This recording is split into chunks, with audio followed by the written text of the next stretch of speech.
পার্টির 8টি জেলা কমিটি তার সম্মেলন, তারই অঙ্গ হিসাবে আমাদের রাজ্যে আমাদের কেন্দ্রীয় স্তরে হলো সেই সম্পাদককে কেন্দ্র করে একটা পলিট ব্যুরো থাকে, তারপর একটা সম্পাদক মণ্ডলী বা সেক্রেটারিয়েট, রাজ্যের ক্ষেত্রেও সম্পাদক, তারপর একটা স্টেট সেক্রেটারিয়েট বা সম্পাদক মণ্ডলী, জেলার ক্ষেত্রেও তাই। কিন্তু অঞ্চল এবং ব্রাঞ্চের ক্ষেত্রে তৃণমূল স্তর কিংবা ব্রাঞ্চ পুলিশ, সেখানে সম্পাদককে কেন্দ্রবিন্দু করে যাবতীয় হয়। তো এই জায়গাতেও এই যে ব্রাঞ্চ সম্মেলনগুলোতে সেখানে গণতান্ত্রিকভাবে এই নির্বাচনের মধ্য দিয়ে কমিটি তৈরি হয়েছে এবং কমিটির সম্পাদক নির্বাচিত হয়েছে, এবং সেখানে আমাদের ধারাবাহিক প্রচেষ্টা বিগত এই 2015 সাল থেকে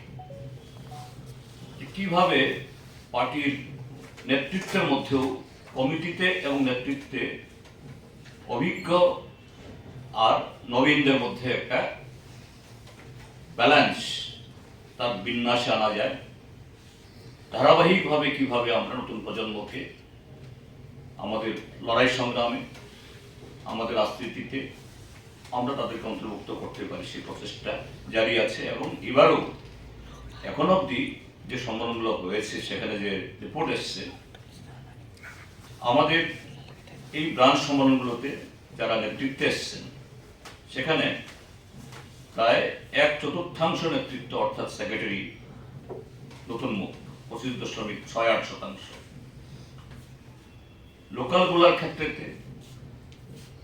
33.80, অর্থাৎ 1/3 এই লোকাল কমিটির সেক্রেটারি তারা হয়েছেন নতুন মুখ। মহকুমা আমাদের 24টা, তার মধ্যে 24টার মধ্যে 16টা মহকুমাতে সেখানে এসছে এই নেতৃত্বে, অর্থাৎ সম্পাদকের চেয়ারে নতুন 3 ভাগের 2 ভাগ। আর